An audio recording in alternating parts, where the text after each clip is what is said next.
Good day to everyone. My name is Patrick Shaw, and I'm joined today by my colleague, Ms. Christine Figueroa.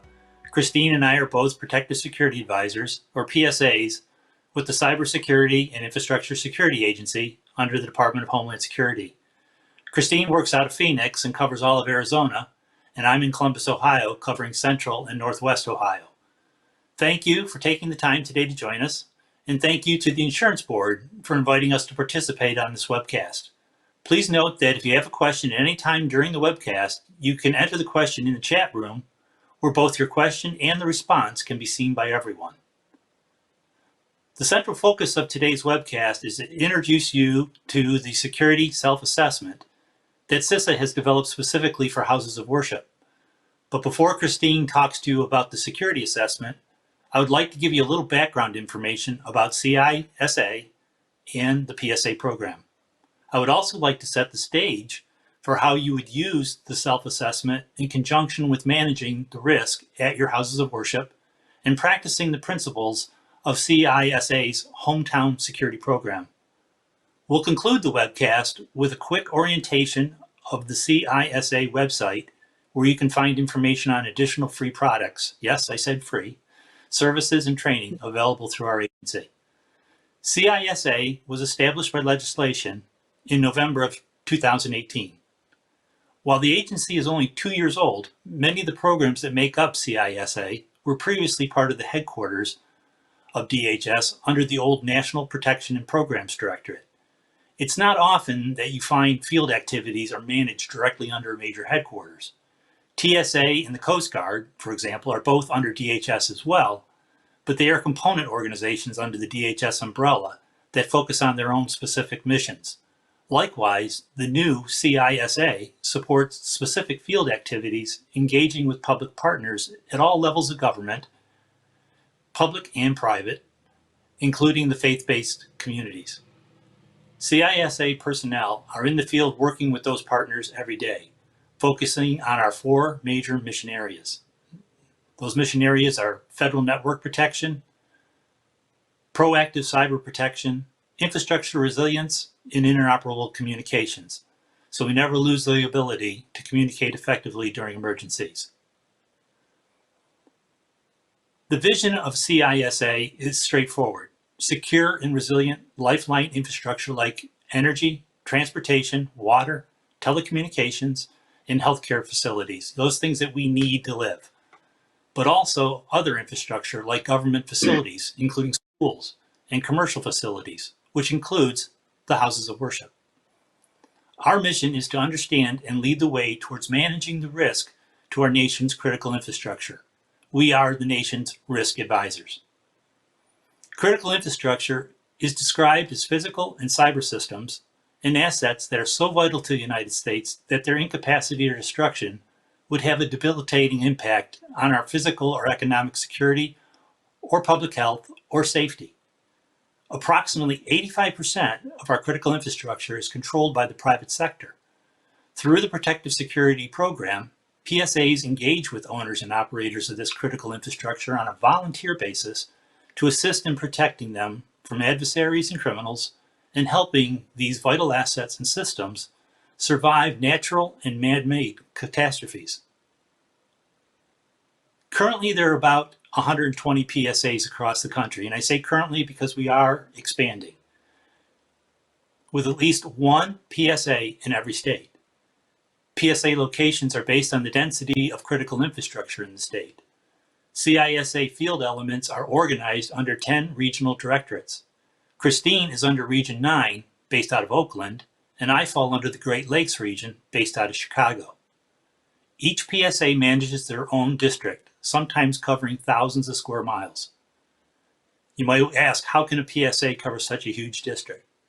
It's all about partnerships, getting to know and supporting the people that own the infrastructure and getting those people to engage with others in their community and associations to help further the CISA mission. So how can your house of worship engage with PSA? Simply send an email to central@cisa.gov and request an assist visit. Be sure to provide your contact information and your location, and a PSA will contact you.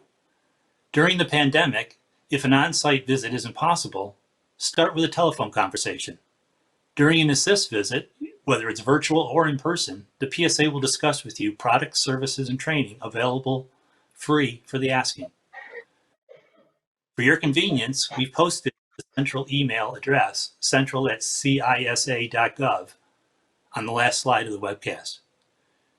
When you meet with the PSA, as part of your initial discussion, the PSA will also ensure you are aware of the principles of risk management.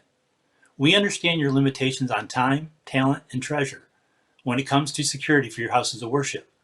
We want to ensure that you are protecting the most significant assets and areas of your facilities. Christine will also touch on this in a few minutes. Just remember, you can't protect everything, and maybe some assets and areas only need heightened protection at certain times. We'll help you understand what threatens your houses of worship, when and how you might be vulnerable to that threat. Once you understand your vulnerabilities and when they might cause you the most harm, then we can work with you to mitigate those vulnerabilities until your house of worship risk manager firmly concludes that you have the means to achieve an acceptable level of risk. If you do not have a risk manager at this time at your house of worship, we'll talk to you about that as well. I would be remiss if I didn't mention that when a PSA makes an on-site visit, they will be extremely interested in what written security and emergency action plans you have for your house of worship. Personally, I believe that a written security plan, along with the specific emergency action plans included, is one of the best investments that any house of worship can make. Every member of your congregation plays a role in his or her security and the security of their house of worship. When congregants have a security plan they can read, train on, and exercise on a regular basis, they will be well on their way to a safe and secure place to worship and socialize with their community. We stress that Homeland security starts with hometown security. Make the connections and partner with those in the community that can assist you, such as FBI InfraGard and local law enforcement, fire, emergency medical services, emergency management, and your local Homeland Security office. Develop your security plans with your partners and train with your partners. If there is suspicious activity in the community, know where to report that. So now that I have you all warmed up and ready to start developing those critical security plans, I'm going to turn you over to Christine, and she's going to talk to you specifically about the security self-assessment. Take it away, Christine. Thank you so much, Patrick. Hello, everyone. Planning is a very important step, and understanding your risk is key to protecting your facilities. The House of Worship Security Self-Assessment is designed to guide personnel at houses of worship through a security-focused self-assessment to understand potential vulnerabilities and identify options for consideration in mitigating those vulnerabilities. This self-assessment is a first step in building an effective security program. It is not intended to be an in-depth security assessment. After completing this process and addressing preliminary findings, houses of worship personnel may consider pursuing a more detailed security assessment to explore specific issues in greater detail. On this slide, for your convenience, is the link that goes directly to the self-assessment. My partner, Protective Security Advisor Shaw, will be navigating you through this website in a few minutes.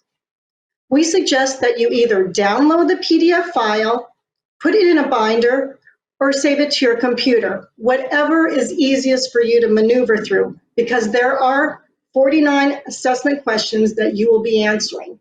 We also suggest that you enter the date on your assessment. The date is very important so that you can go back and see how you're improving as you mitigate the vulnerabilities you identified on that date. Each question has either 3 or 5 answers. Select the answer that most accurately represents your house of worship. An option for consideration will appear below the range of possible answers for each question based on your selected answer. You will also be provided background, references, and resources for each question for further information. The topics addressed on the self-assessment reflect assessment methodologies and recommended practices that physical security professionals in public and private sector roles use routinely. When filling out this self-assessment, consider significant areas and assets at your house of worship. Significant areas and assets may be critical components that support the facility's mission or unique elements of the facility. They may represent key vulnerabilities or areas of interest to an attacker.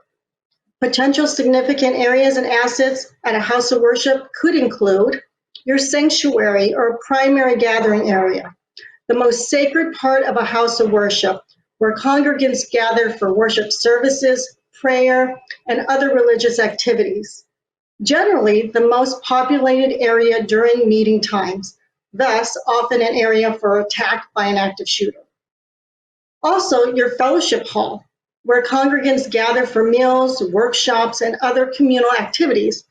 This may include a kitchen, an eating area, or serve even as a gymnasium. A financial office, where donations are stored during and after meetings. This may be targeted for theft. Religious exhibits, displays, artifacts, or symbols.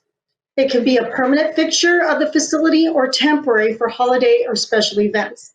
This may be a target for vandalism or theft.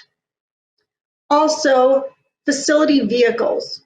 This may be another critical asset for you, such as vans or buses belonging to the house of worship.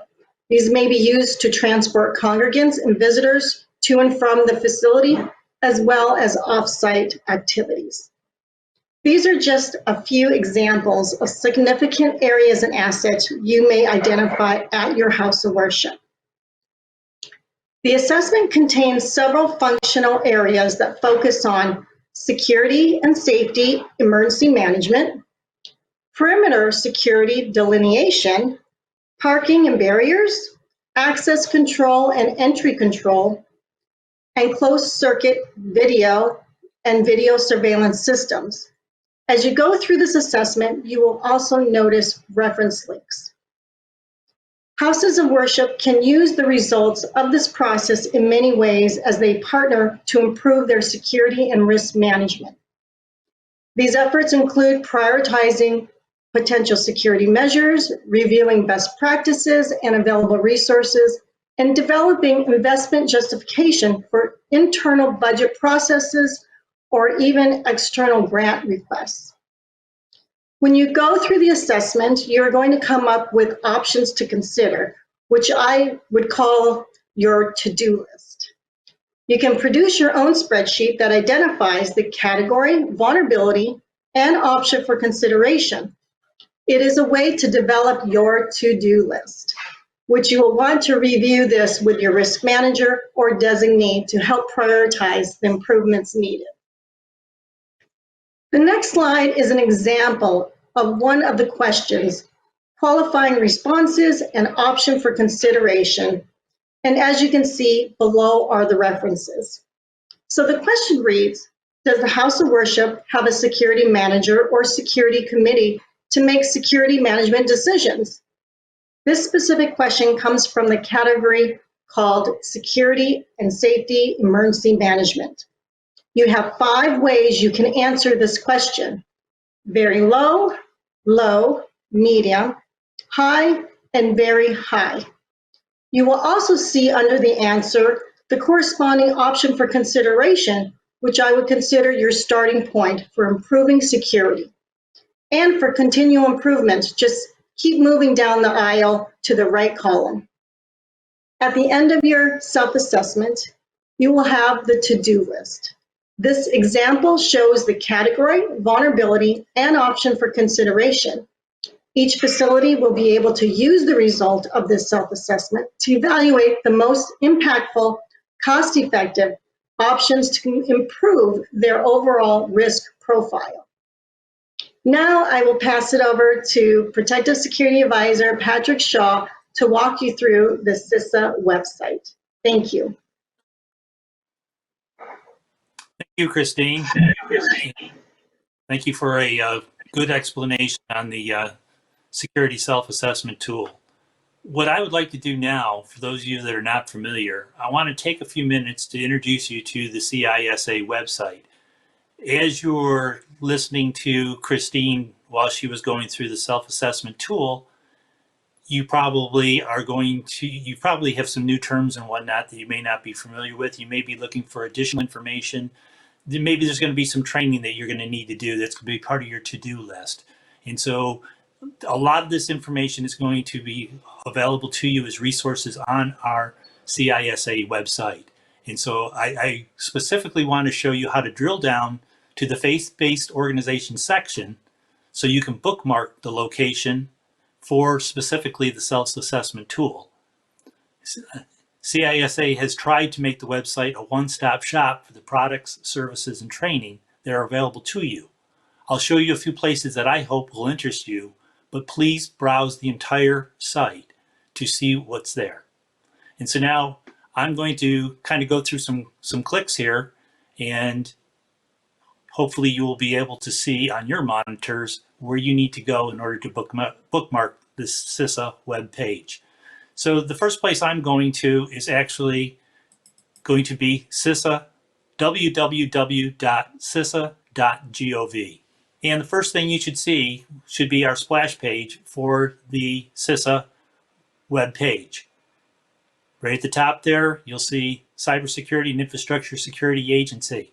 Now, it's important now, if you want to get back to this splash page, just go ahead and create a bookmark for that. And anybody that has never created a bookmark, just slide over to the right, and there's going to be a place in the upper right-hand corner where you can bookmark. It's a little bit different depending upon the browser that you're using, but they're fundamentally the same. So go ahead and make yourself a bookmark. Maybe even create a folder for yourself for CISA. And any other web pages you go to that are related to your self-assessment, you can stick into that folder. Now what you'll want to do is you'll want to scroll down to the first menu bar just under the CISA seal, and you'll see Cybersecurity, Infrastructure Security, Emergency Communications, National Risk Management, and then there's an About CISA and also a Media. You can go into any of these, and we'll talk about that in just a little bit. But for now, I want you to click on the Infrastructure Security. Click on that, and it will bring you up to the Infrastructure Security page. On the Infrastructure Security page now, you're going to have primarily a black banner that goes through the center, and it says Infrastructure Security. If you go down just underneath that, you'll see quick links. And in the second column of those quick links, you'll see Hometown Security. If you go ahead and click on Hometown Security, that will bring you up to the Hometown Security page. And right away, you should start to see some things that we talked about earlier as far as the Connect, Plan, Train report, securing soft targets. But if you go down this page to the bottom, lower right-hand corner, you'll see faith-based organizations, houses of worship. And you'll want to click on that right on the blue highlighted faith-based organizations, houses of worship. Click on that. It now is bringing up a page that is devoted specifically to faith-based organizations and houses of worship. And this is an important area for you. So you might want to go up and create another bookmark just for this particular page so they can get you back there very quickly when you need to be in this area. And you'll see on the left-hand side, your Hometown Security, you'll see some menus and different things that you can easily click about on the web page. Once you're here, though, want to continue on down the page. Towards the bottom, you'll see Vulnerability Mitigation. And over to the right, there's a plus sign. Click on that plus sign. You'll see the first highlighted area in blue is FBO, HOW, and that is Faith-Based Organizations, Houses of Worship, Security Self-Assessment. You'll want to click on that title, and it is going to bring up Houses of Worship, Security Self-Assessment. And there is where you're going to be able to find the PDF file that Christine was referring to. And once you get into that file, you can either open it and work with it directly from there. I recommend, as Christine has recommended, download this and put it into a folder where you can work with it. It is a portable document file, so you're not going to be able to manipulate the file itself, but it is something where you can, if you have a clip tool or something like that, you might be able to clip those actual questions right out of there and put that into a separate Word document or a spreadsheet, something like that. So feel free to do that. So that was the main thing I wanted to show you as far as getting to the self-assessment tool and making sure that you knew how to get there. We've given you the address and whatnot, but a lot of times those things get lost. If you got these bookmarks, you can always go back. What I would like to do now is go back to where we were at the very beginning on the CISA webpage. So before we do that, Christine, was there anything else that you wanted to add? No, I think you did a great job. Just all I would like to add, though, really, Patrick, is don't get discouraged. I know there's a lot of pages on this report that you can use, but please don't get discouraged. There's a lot of questions. Just go through them slowly, and it's very easy to walk through, and use the reference guides. Thank you. Did you have any breaking news that you wanted to give them or anything like that, or did you want to save that for Christmas? I have no breaking news right now. Thanks. So now if we go back up to the CISA webpage, and again, we are just back, I'm just backing out of it myself, so I'm backing back up to the home page. There's just, again, a couple things that I just want to point out real quick. There's going to be the latest news from CISA. It's always going to be on our front end splash page. And then I wanted to point out that we passed over cybersecurity before, and we went immediately to infrastructure security on that first menu bar. But cybersecurity is very important to you as well, as I'm sure you're all aware. You have web pages. You probably have business systems that are using information technology. You have maybe internal Wi-Fi's that are operating within your houses of worship. Cybersecurity is of the utmost importance. So don't hesitate to go into that cybersecurity folder and look at the services that are available to you there. Christine and I are both protective security advisors. We also have cybersecurity advisors that operate in almost identical capacity as we do. They cover districts. We don't have as many of them just yet, but we're working on that, and hopefully we're going to have a pretty robust core of cybersecurity advisors. But right now they do cover the entire country. You just may have to wait in line for some of their services, and some of their services may be prioritized to higher priority infrastructure before they're going to be able to get to dealing with you. But they will always be able to provide you with some of the products and information and fact sheets and things like that. And they will definitely be able to assist you in the event that you have a cybersecurity related issue. CISA is there to help you with the mitigation of any type of cybersecurity incident. Your local law enforcement is a good place to start. If you have an attack or a hack on any of your systems, ultimately that's going to be turned over to the FBI, who is responsible for the investigation of cybersecurity incidents. We do mitigation. We help you fix it, get back to where you need to be. The FBI works with you to investigate that as a criminal activity. If you go back into the infrastructure security tab and you go back down to those quick links that I was talking about before, you're going to see that there's things in there called sector specific plans. As I mentioned earlier, you fall under the commercial facilities. There will be a commercial facility sector specific plan in there, but it's probably not going to refer specifically to houses of worship. In a minute, I'm going to talk to you about the Homeland Security Information Network, and I'll show you where some more specific information related to faith-based communities can actually be found.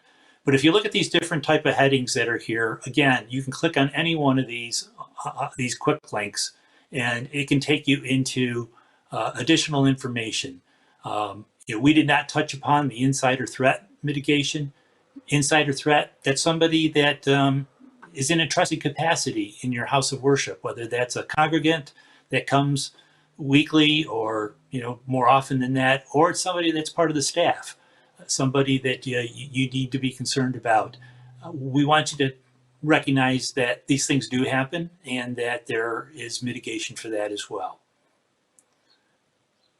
In addition to this particular web page, the CISA web page, I also wanted to take you over to the FEMA web page. And so there's actually two FEMA web pages that should be of interest to you. And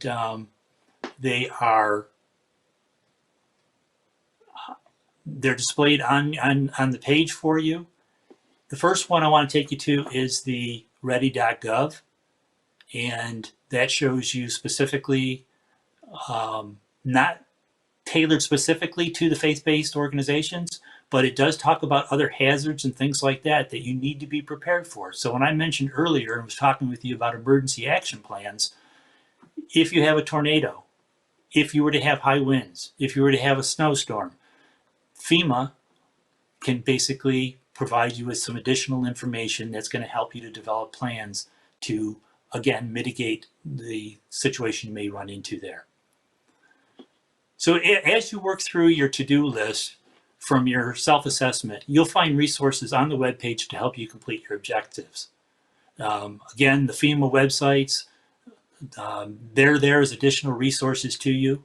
Bookmark both the CISA and the FEMA pages so you have them as ready references, and please feel free to share them. That's about all I have right now as far as specifically walking you through the web pages. When your security plans are written and you have trained your congregants, CISA also has exercise support available to you. We have regional exercise coordinators in each of the 10 regions. We also have pre-developed exercises that you can tailor to your own needs, or we can help tailor to your needs. Remember that strong hometown security requires that you stay connected. We've already talked about connecting with law enforcement. Fusion centers were established since 2003 to support the protection of infrastructure. The 79 fusion centers across the country crosstalk daily. They're just back and forth all the time. Some are 24/7 operations, some are maybe 12 hours a day, but they're constantly communicating with each other. The analytical cells working in these centers are clearinghouses for taking in and reporting out information. See something, say something reports are processed in these centers, and hopefully all of you are aware of the national campaign on if you see something, say something. Again, there's no piece of information that's too small. Let the analysts work with that information, let them do the research, let them do the crosstalk with other fusion centers, let them see if there's any nexus there to something that may be nefarious that's being planned. PSAs can introduce you to your nearest fusion center personnel. I'll address the faith-based information sharing and analysis organization on the next slide.